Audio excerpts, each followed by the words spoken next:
everybody. I'm Pilar Archila with Pure Gold. I have two wonderful ladies that care for our community. I have Marie Townsend and I have Miss Jackie Walker.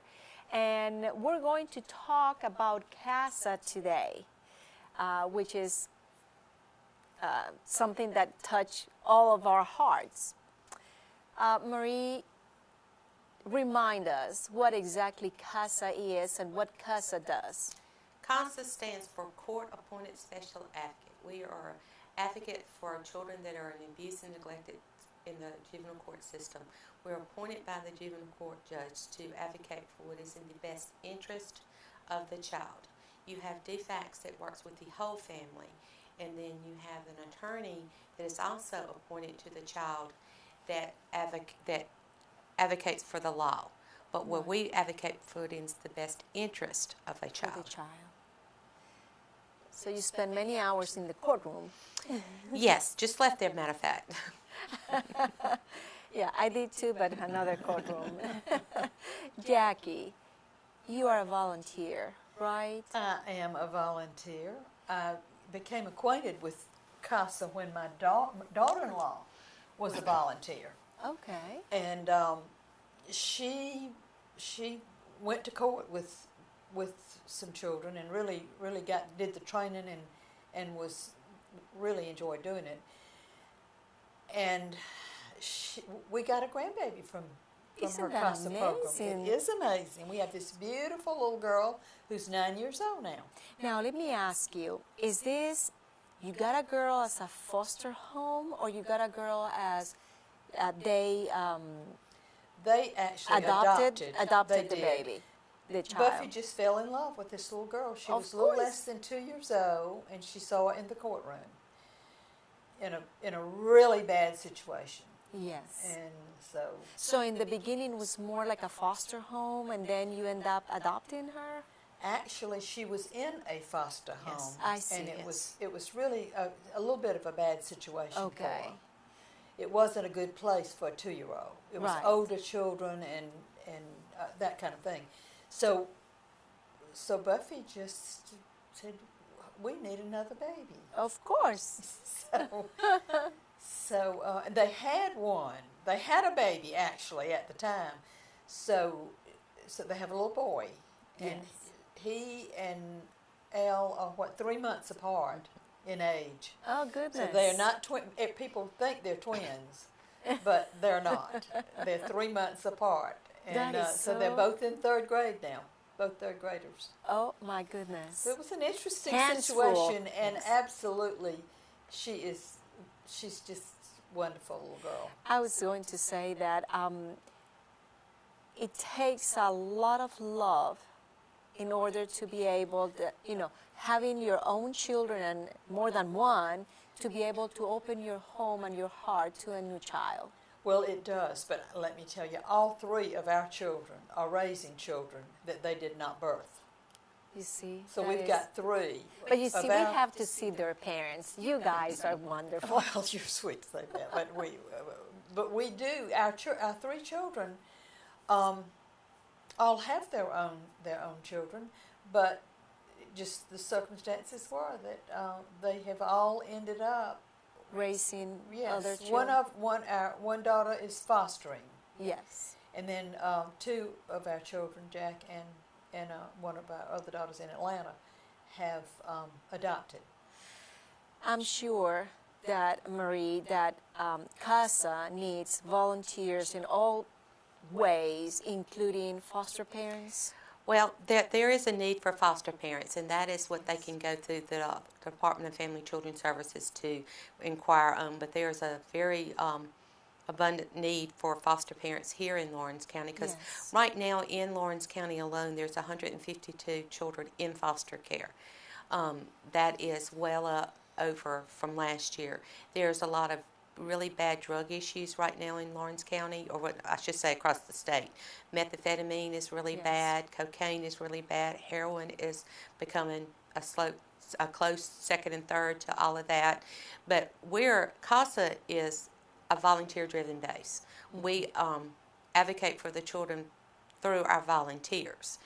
We train our volunteers through online training, and then they do courtroom observation, and then they're sworn in by the juvenile court judge to be their advocate. But they're not just thrown out there to say, okay, here's your children. Goodbye. Goodbye, they're yours.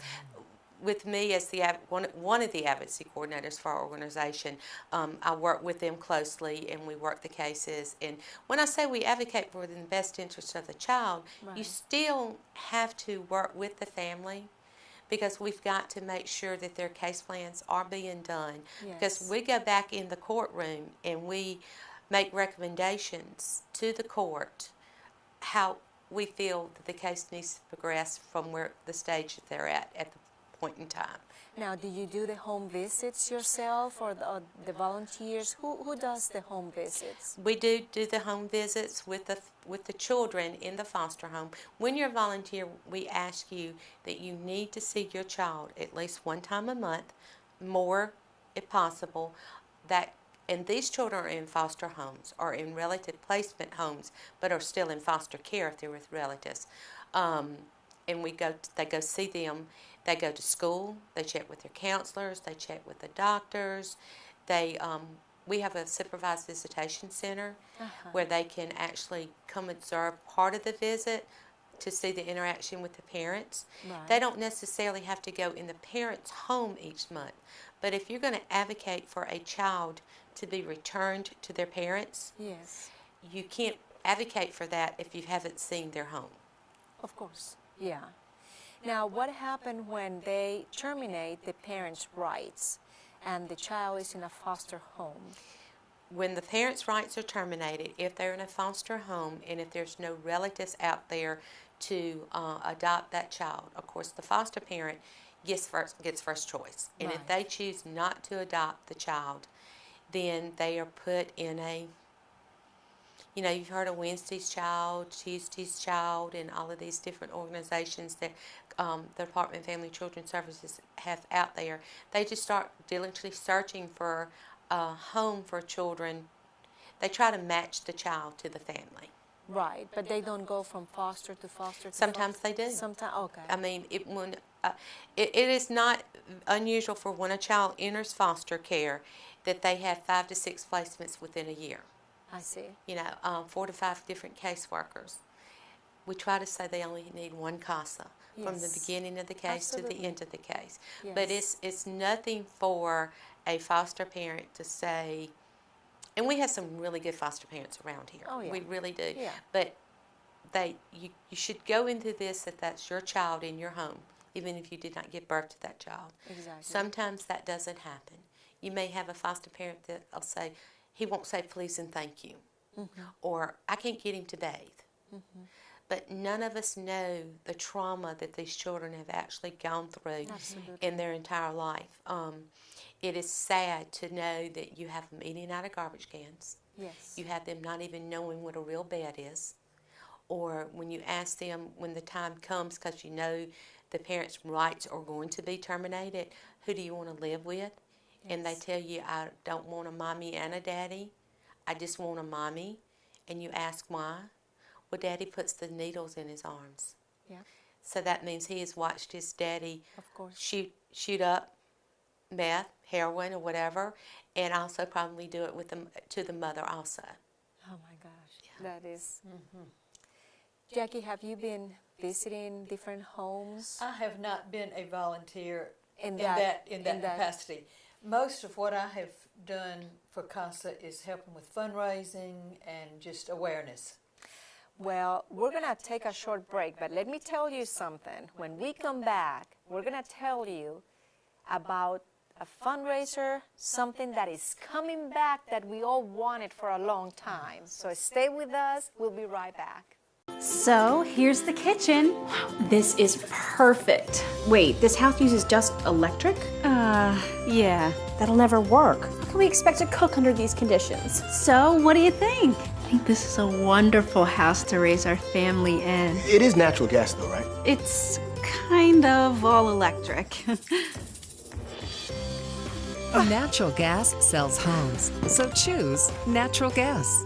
Brought to you by the City of Dublin. Join Piggly Wiggly in the celebration of our 100th anniversary, and the celebration is spreading throughout our community with a renewed pride in our hometown grocer, Piggly Wiggly. 100 years of great product and great customer service. Piggly Wiggly is where you'll find everything from the freshest in produce to 100% certified Angus beef, the only certified Angus beef dealer in Lawrence County. Piggly Wiggly, down home, down the street. Thanks for joining us in our 100th anniversary celebration.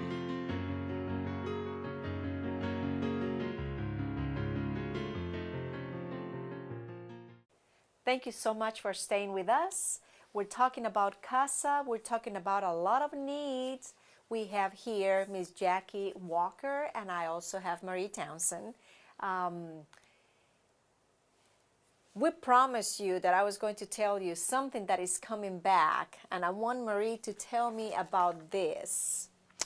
Well, some of you may remember years ago during St. Patrick's, there was the Feast of Fashion show.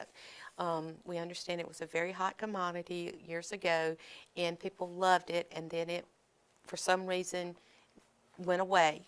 We have decided this year to bring it back, but in a different, same concept, but a different name. It's going to be called Dazzling Designs and Desserts. It's February the 28th, and it's going to be at the First Baptist Christian Life Center. And that is a Tuesday. It is an official event of St. Patrick's. We decided to do it early to get everybody in the mood of St. Patrick's. Plus, we also are still selling the official green bow during St. Patrick's. Yes. So we wanted to make sure that we had time to promote both of them and do our best with both. But we're really excited about the fashion show. It is, we're using... At what time? It starts at 6 with the fashion show starting at 6:30. We've got a plate full of wonderful desserts that are going to be, and I'm not talking about little bite sizes. They're going to be a plate full of desserts. As we were having the taste test the other day, I left out of there and I said I was on a sugar high from all the good sugar. Let me tell you something, Marie. When you do